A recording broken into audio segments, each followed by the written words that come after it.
When my niece was 4, she was playing and having a great time, and then it was time to go. And so her parents started trying to redirect her, but she had no interest at all in stopping the fun. And the more they reasoned with her, the more she got this really puzzled look on her face of like, how can you not understand that I want to keep having fun? And she wound up saying something to them that I thought was like simple but profound too. She goes, "But I want to do what I want to do." Isn't that great? Like kids always, it's one of my favorite things about kids is they always know what they want to do. They always know the fun thing or the happy thing. They are very in touch with that part of themselves, right? The desire piece. Adults, it's a little more complicated, isn't it? A lot of us seem to be really out of touch with our desires a lot of the time. Take work, for example. Americans now spend more hours at work than any generation before us, and yet a clear majority of Americans say they are dissatisfied with their jobs. And similarly, we can be unhappy about our health, about our relationships or marriage. We can be unhappy about our schedule or just life overall. And what do we do about it? Usually nothing, like not a single thing. The truth is, we can go about our days, go about our weeks, and maybe not even notice that life is not what we desire.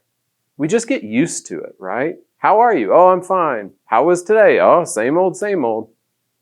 In Mark 10, Jesus is traveling and there's a blind man named Bartimaeus who's there begging. And he hears that it's Jesus that's passing by. And so he starts shouting over the crowd, "Jesus, have mercy on me." And Jesus, just so you know, has never said no to mercy, not once in his whole life. And so, of course, he stops and he gets really close to the man. And right at the moment that you think he's going to heal him, instead he pauses and he asks this question, "What do you want?"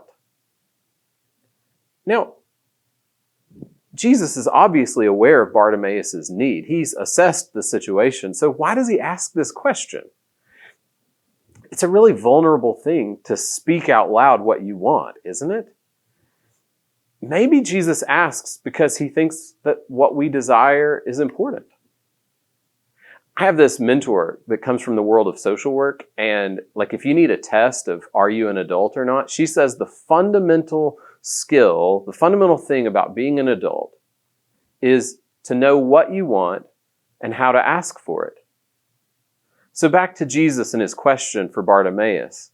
Maybe Jesus knew that the eyes were the easy part to fix. And what would be harder to fix would be the internal healing, right?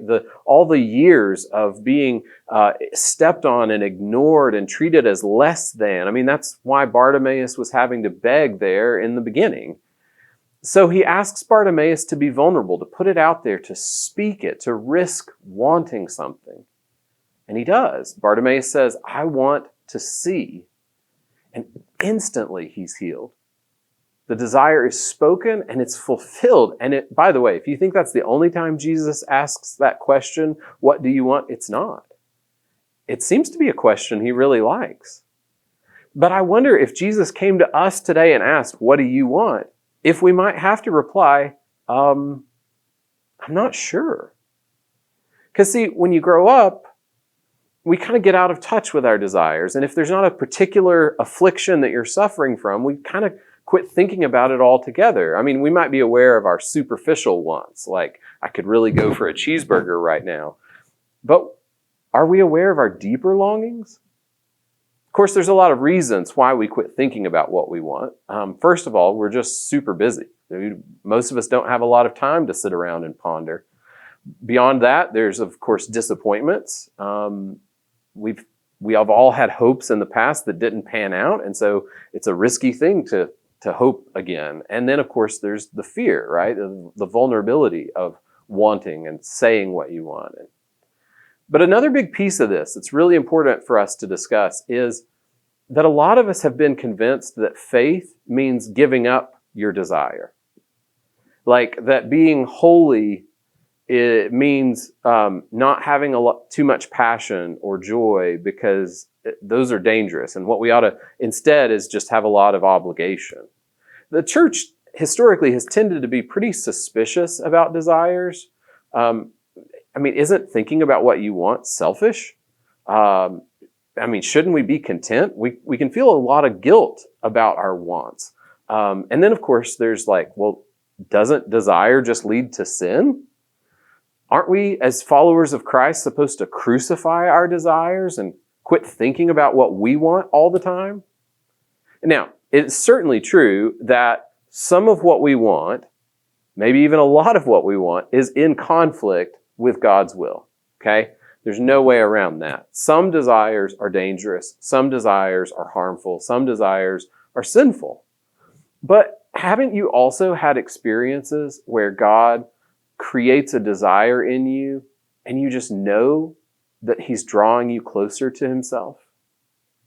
For contrast, Eastern religions like Buddhism, for example, one of the teachings of Buddhism says that desiring is the cause of all suffering. And so the advice there is quit wanting stuff so much. Christianity recognizes, like I said, how desire can go off the rails, but it does something different. It says, yes, some desires give birth to vices, but other desires create virtues. And without those desires, you'd never have those virtues. So Christianity recognizes that our desires can get us in a lot of trouble, but then it says that the fix is not to kill desire, but to heal it. Just like a good parent might say to you, no, this isn't what you really want. But a good parent would never say to you, no one cares what you want. That's the difference. Maybe we could say it like this, that there's a path of desire with a ditch on either side. And on the one side, it's the ditch of selfishness and sinful desires. But on the other side is the ditch of obligation, of having no desire at all, of apathy and duty. I think we've got to be really beware of labeling all desire as sin and labeling a sense of duty as anything holy. Or maybe instead of the path and the ditches, maybe we could just say it like this, that it's kind of like a father who has two sons. And one of them, his desires gets him into all kinds of trouble. He winds up bankrupt and heartbroken and far from the father. But the other son, is so fed up with all that foolishness that he decides the key to life is to be a good, hardworking person and not think at all about what he wants. So he lives a life of duty and obligation, but somehow still winds up really far away from the father. And if you remember the end of that parable in Luke 15, the father comes to the older brother who's refusing to be part of the celebration for his brother returning. And the father says, "Why are you mad about this party that I'm throwing for your brother? Don't you know that all I have is yours?" In other words, you've never asked. Jesus constantly takes people back to their desires. What do you want? Are you thirsty? Well, there's water that can quench your thirst forever. Are you weary? Well, there's rest that's far better than just a guilty nap. Are you lost? There's a way. Matthew 7:7, for example, Jesus says, "Ask and it will be given to you. Seek and you will find. Knock and the door will be open to you." 3 times in a row, he says, know what you want and don't let up. My concern is maybe that you've encountered faith as a body of information to learn or as a system for getting your behavior in line, but not as the way of finding the life you want. Jesus, friends, didn't come to load you up with obligations or to take your heart away from you. He came to fulfill the desires of your heart. He came to give you life. And the more you realize that you're a person with a heart that's beating and desires, the more you'll understand what Jesus is talking about. The more, in fact, that you'll crave Jesus. It's hard to want God when you've been taught not to want at all. But if you get in touch with your hunger and thirst, you may just discover that all along you've been hungering and thirsting for God. Psalm 37:4 says, "Take delight in the Lord, and He will give you the desires of your heart." Friends, it's hard to want God if you've been taught not to want anything at all. But if you get in touch with your hunger and thirst, I think what you'll discover is that you've been hungering and thirsting for God all along. Jesus cares about what you want. You should too.